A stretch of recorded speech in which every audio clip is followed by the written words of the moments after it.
everyone, I'm Melanie. Welcome back to my channel. Today I want to talk through all of the short books that I've given 5 stars so far. I'm a big fan of short books. I think sometimes less is more, and a lot of authors can accomplish a lot in just a few pages, so I like to throw in a few here and there every month. Some of my favorite books of all time have been short books, so I am definitely a big fan. I have 6 books of varying genres to share today, so let's get right into it. Starting off with one of my longest favorite books is The Things They Carried by Tim O'Brien.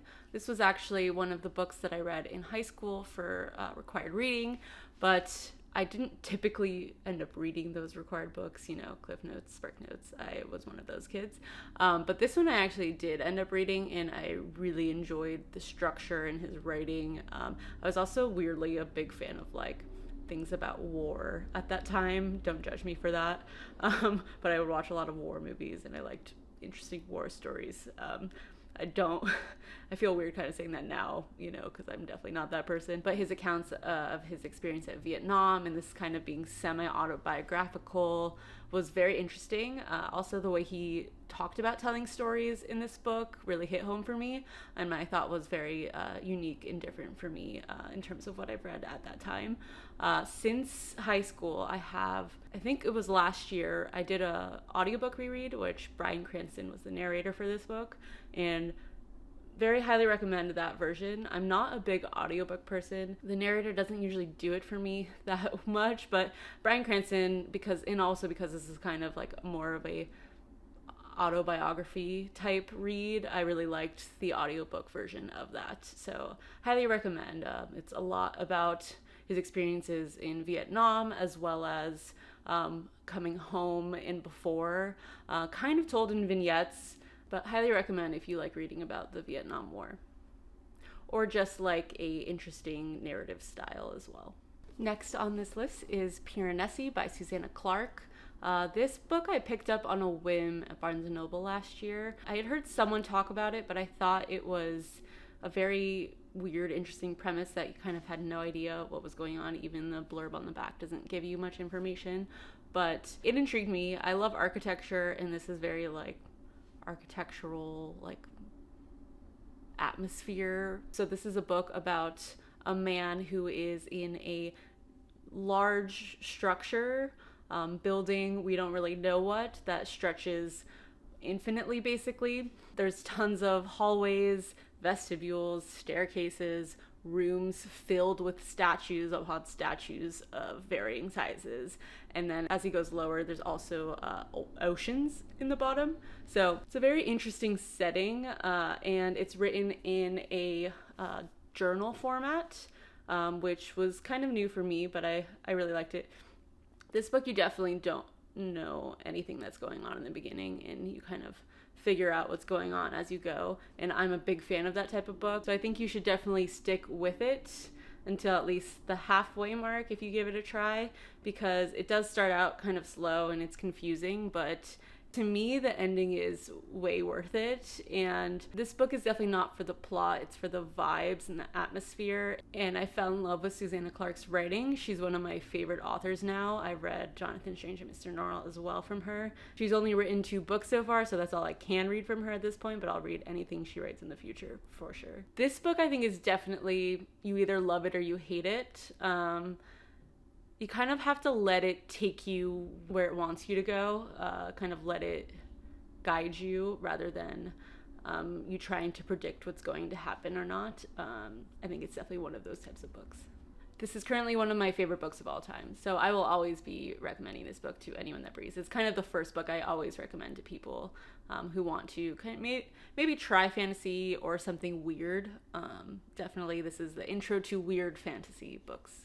The next book on the list is Before the Coffee Gets Cold by Toshikazu Kawaguchi. This book is about a small cafe in Tokyo that has a secret where if you sit in a certain spot in the cafe, you can time travel. As usual, there's rules around time travel, and these stories are kind of an anthology, interconnected. Each story is focused on a different type of relationship. So for example, this book covers, where is it? The lovers, husband and wife, the sisters, and mother and child. So those are the 4 stories in this book. It's a series. I loved this book it's not, there's not a lot going on. Definitely about the relationships between people, but there was one story that absolutely destroyed me. Like, I have never sobbed from a book before in my life, and I was sobbing. It was, I just put myself in their position, and I just, oh my God.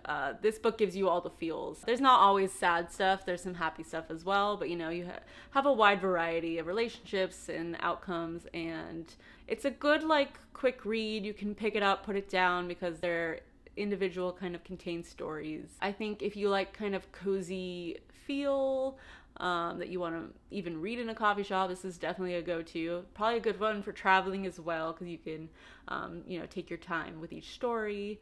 But yeah, highly recommend. Next, we have A Certain Hunger by Chelsea G. Summers. This story expands across multiple different countries, and you meet a lot of interesting people. It's very messed up. Basically, the premise is we follow Dorothy at the age of 51, I believe, recalling all of her past exploitations in regards to sex, her food writing career, as well as the first time she ever killed a man. And to me, this is the epitome of an unhinged woman book, and I absolutely loved it. I devoured it, actually, no pun intended. Definitely check content warnings for this one. She is a psychopath, so it's a very fun, weird, lots of detail about how food is made. So if you don't like that, maybe this isn't the book for you.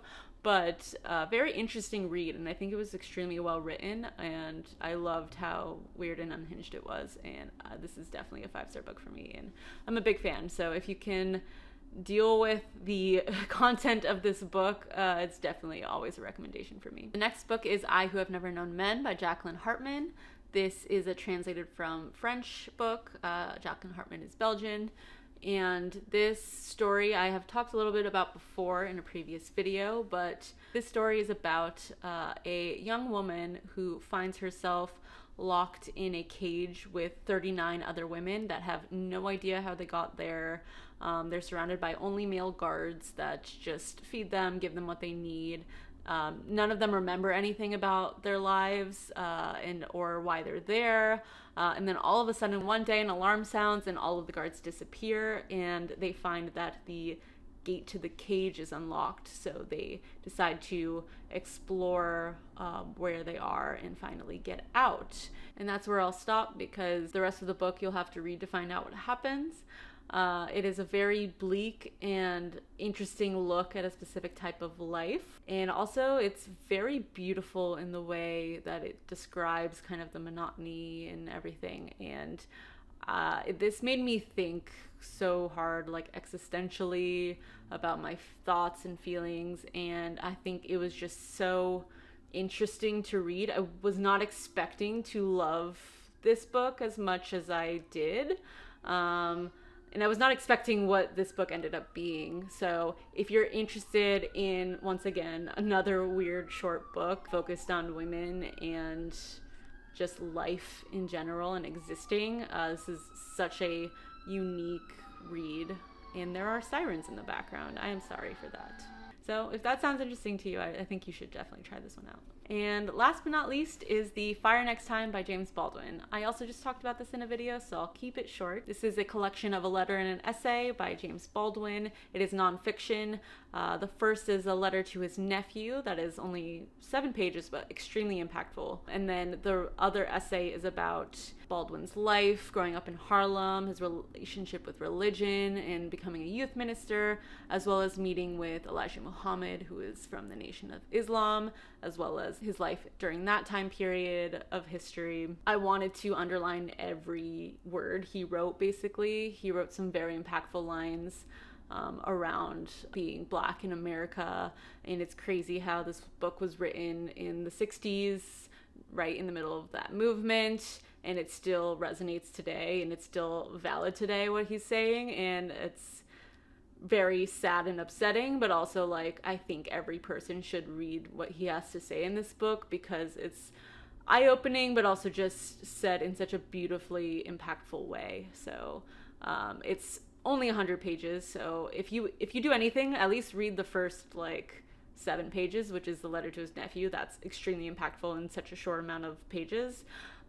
but highly recommend. I think absolutely everyone should read this book at some point in their life.